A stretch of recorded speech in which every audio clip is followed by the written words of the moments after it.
All right, today we are diving deep into a really serious and fascinating type of spinal injury, the thoracolumbar burst fracture. We're going to follow the entire journey, from that first high-impact moment through all the imaging and diagnosis, and right up to the critical decisions that shape a person's recovery. So, to really get a handle on what's at stake here, we've got to start with the mechanics of the injury itself. I mean, what is a burst fracture, really? And what kind of insane force does it take to cause one? Okay, think about it like this. You know how you can crush a soda can? A simple compression fracture is like you just dented the side, but a burst fracture, that's like you slammed your hand straight down on the top and the whole thing just explodes outwards. And the real danger, as you can see right there, is that those sharp bone fragments can get pushed backward right into the spinal canal, threatening the incredibly delicate spinal cord. Yeah, these kinds of fractures don't happen from just tripping on the sidewalk. We're talking about immense, immense force, typically from a fall from a serious height or a major car crash. These events create what's called a powerful axial load.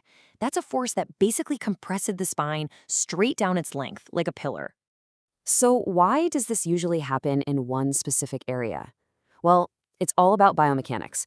The thoracolumbar junction is basically a natural weak point in our design. It's where the super stiff upper spine, which is reinforced by our rib cage, meets the much more flexible lower spine.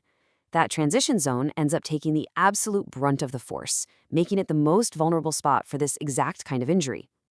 So when a patient with a suspected spinal injury like this arrives in the emergency room, the race is on to get a crystal clear picture of the damage. And believe me, doctors aren't just looking for a simple break. They need to know if the spine is stable and if that all-important nervous system is at risk. So what tools do they actually have to peek inside the body and figure out an injury this complex? Well, it's a very methodical, step-by-step process. Before any fancy scans are even ordered, the hands-on physical assessment is absolutely key. The patient is handled with extreme care. They're log-rolled to keep the spine perfectly aligned. Clinicians are checking for that telltale severe pain right over the spine. And then they perform a super detailed neurological exam. Are the legs weak? Is there any numbness? This first check gives them the initial clues about whether the spinal cord might be involved. The first images taken are usually X-rays. They're quick, and they give a fast look at the general alignment and whether a vertebra has lost any height. But, and this is a huge but, they often can't show the full story. They can really underestimate the true danger, which is how much those bone fragments are actually pushing into the spinal canal. And that is why the CT scan is the absolute gold standard here. It gives surgeons a stunningly detailed three-dimensional map of the bone.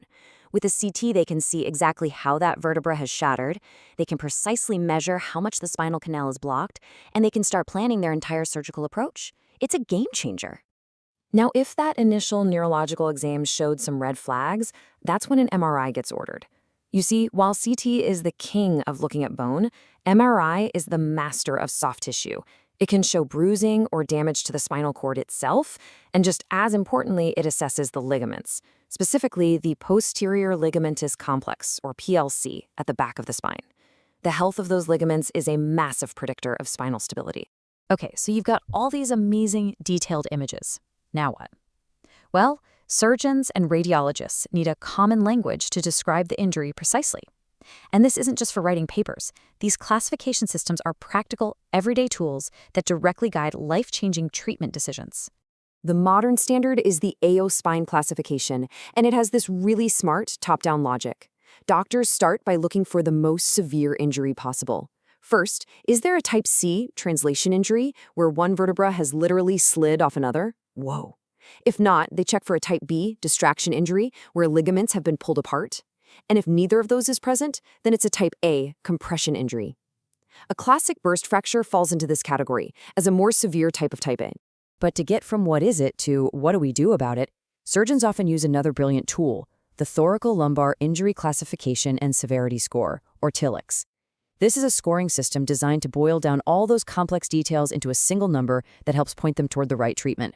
The TILIX score is built on 3 pillars, which we can see right here. First up is morphology.